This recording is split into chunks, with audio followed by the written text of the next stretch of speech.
Hi guys, it's Addie and Kenzie from Florida Parks After Dark, and we are back with another Disney Read Aloud. This time, it's the sequel to one of Disney's biggest hits in recent years, Frozen 2. So sit back, relax, and enjoy the story. Yes, Frozen 2. Enjoy some beautiful artwork while you're at it. Frozen 2.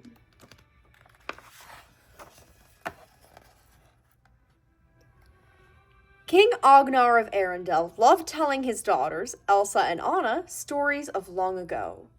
One night, he told them about the Northuldra, a people who lived in harmony with the spirits of nature. The story left Anna and Elsa with many questions, but it was late, so their mother, Queen Iduna, lulled them to sleep with a lullaby. She sang of a river called Ahtohallan, which held all the answers to the past. Elsa wondered if Ahtohallan knew why she had magical powers. Someone should really try to find it, she said before dozing off.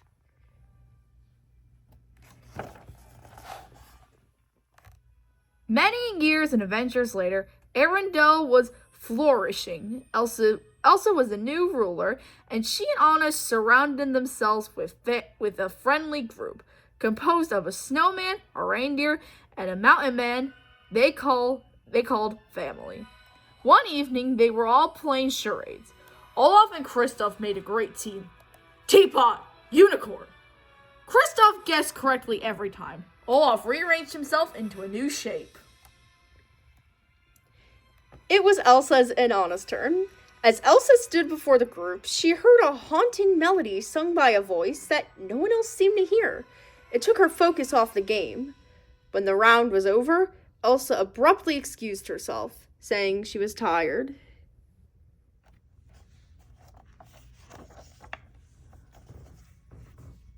Anna knew her sister wasn't just tired. She opened the door to Elsa's room and saw that she had wrapped herself in their mother's scarf. "You do that when something's wrong," said Anna. "What is it?" Elsa wanted to tell Anna about the voice, but she decided against it.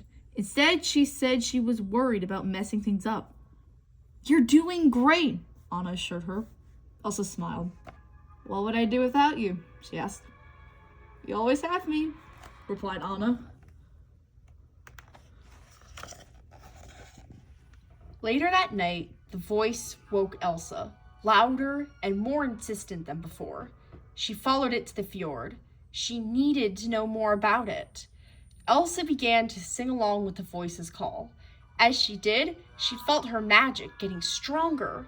The voice encouraged her to use her power in new ways. Elsa found she could pull moisture out of the air and create wonderful fleeting images made of snow. How can this be happening? She thought.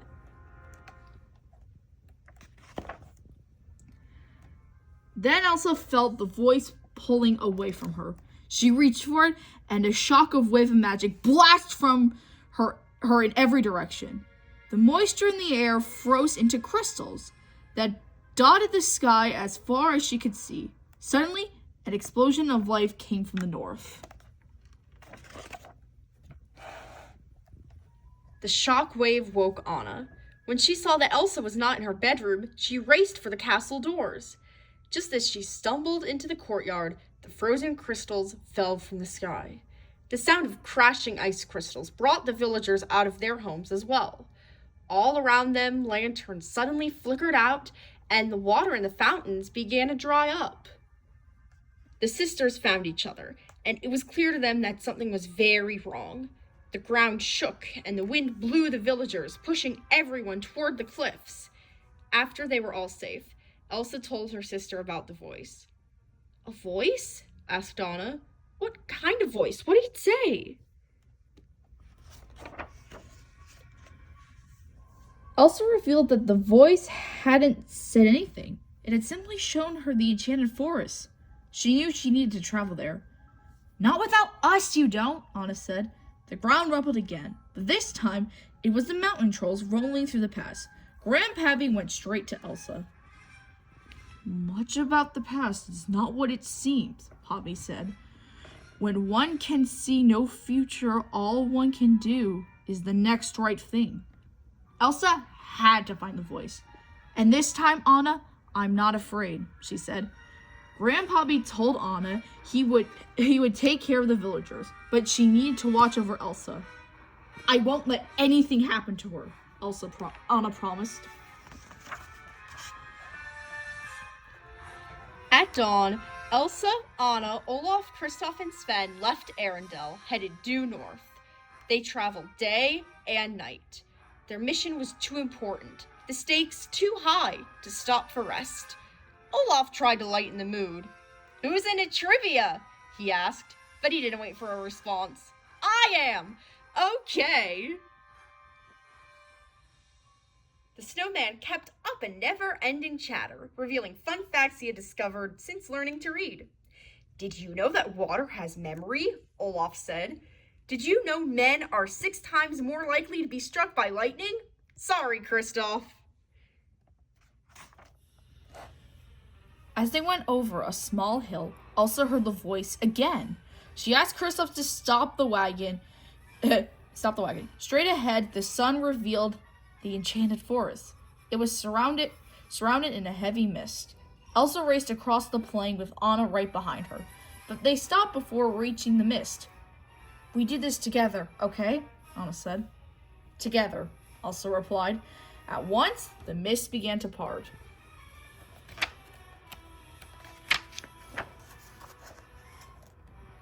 Kristoff, Olaf, and Sven hurried to join Anna and Elsa. The group stared as 4 giant stone columns were revealed. The friends moved slowly toward the monoliths, but once they were inside the mist, it closed around them. They were trapped. They didn't have time to be concerned, as the mist began to push the friends into the unknown. They eventually stumbled into a wooded area. Everyone looked around in amazement. They had entered the enchanted forest. Suddenly, the snowman was swept up by a gust of air. "Olaf!" Elsa cried, rushing towards him. It was the wind spirit. Moments later, the whole group was caught in its vortex.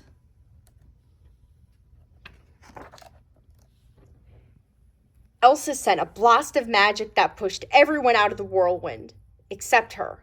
She filled the vortex with a steady stream of snow and slowed it spinning. Then she threw her arms open and snow flew everywhere. Elsa was free, and she was surrounded by ice sculptures depicting beautiful moments frozen in time. "What's that thing you say, Olaf?" Anna asked. "Water has memory," he said. As Anna and Elsa walked among the sculptures, one in particular caught their attention.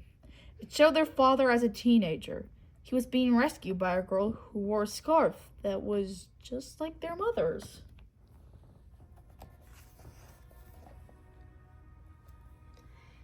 They suddenly heard a loud banging. Reindeer quickly surrounded Elsa and the others as people emerged from the bushes. They were the Northuldra. Anna grabbed an ice sword from one of the sculptures. "Lower your weapon," said a Northuldra woman named Honeymaren. Seconds later, soldiers from Arendelle in faded and tattered uniforms appeared. "And you lower yours," Lieutenant Matthias of the Arendellians said to Honeymaren. But another Northuldra, Yolana, sneaked up behind them. "Threatening my people again, Lieutenant," she said. The 2 groups charged, both wanting to be the first to capture the sisters and their friends. Elsa used her magic to make the ground slick, causing the Northuldra and Arendellian soldiers to slip and fall. "That was magic," Matthias cried. As Matthias got to his feet, Anna asked, "Do I know you?" She and Elsa walked over to him. Then it hit her. His portrait was in the castle. "You were our father's official guard," Anna exclaimed. "I see him. I see him in your faces," Matthias said. The young Northuldra were also eager to meet Anna and Elsa.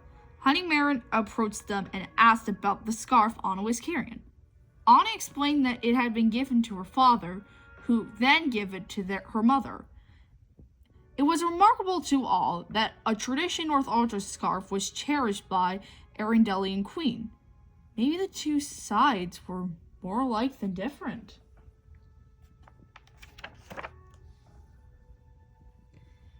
Without warning, a bright light shot out from behind a tree. It was the fire spirit. Everything it touched burst into flame. People scattered, but Elsa stayed to battle the blaze with her magic. The Northuldra reindeer panicked and ran. Kristoff jumped on Sven and took off after them. Elsa spotted the tiny fire spirit, a salamander, under a rocky overhang. Elsa held out her hand and the spirit cautiously climbed onto it. She smiled and sprinkled the salamander with snowflakes. All of a sudden, Elsa heard the voice. And so did the fire spirit. The two of them turned towards its calling. "We have to go north," Elsa said. It was time to move on.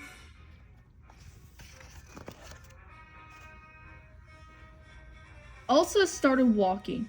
Even though Kristoff and Sven were away from camp, Anna and Olaf knew they had to leave immediately with Elsa.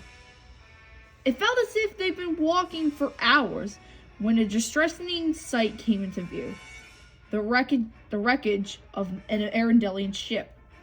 When they got closer, Elsa and Anna realized it was their parents' ship. Inside, Anna found a map. Otto Holland, the river from their mother's lullaby, was clearly marked on it. Elsa was devastated. This was my fault. They were looking for answers about me. Hey, you're not responsible for their choices, said Anna.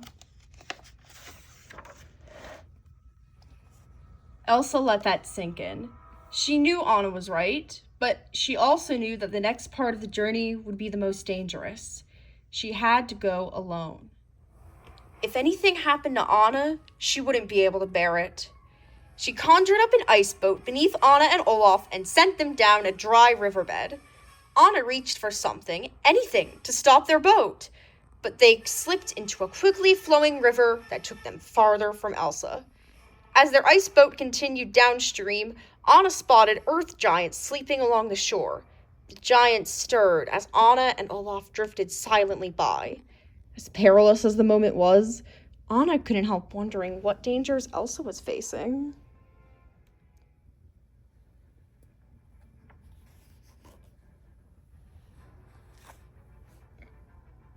Elsa had, in fact, reached the Dark Sea. Its ferocious wave made it nearly impossible for her to cross. Elsa was determined, but time and time again, the sea pushed her back, and then it pulled her under. She managed to reach the surface and create an ice slide, but when the waves broke it, she dove straight into the water, not noticing an enormous creature watching her. Below the waves, Elsa was confronted by a looming spirit that took the form of a horse, the Water Knock. The spirit charged at Elsa over and over, but Elsa didn't surrender. She summoned all her power to create an ice girdle, which she hooked on to the massive horse. At last, the Water Knock responded to Elsa's commands. Together, they galloped to the other side of the Dark Sea.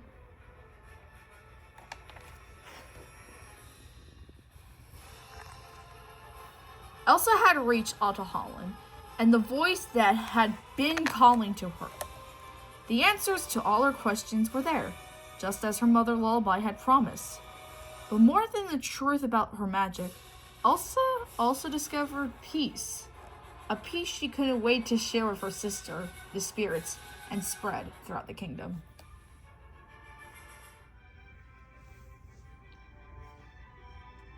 Meanwhile, Anna and Olaf had found refuge in a cave.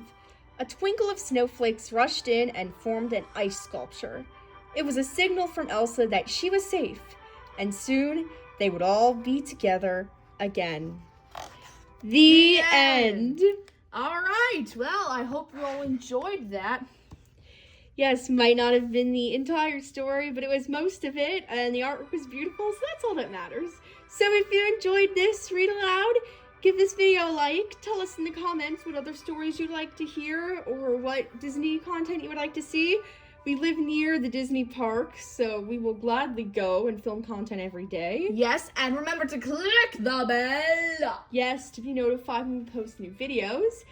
And subscribe to our channel if you haven't yet. We have just surpassed 10,000 subscribers, and we thank each and every one of you for your support. And we'll continue to put out great content for you as the months go by. So, as always, have a great day or night, or whatever it may be for you. And remember to let it go into the unknown. Bye-bye.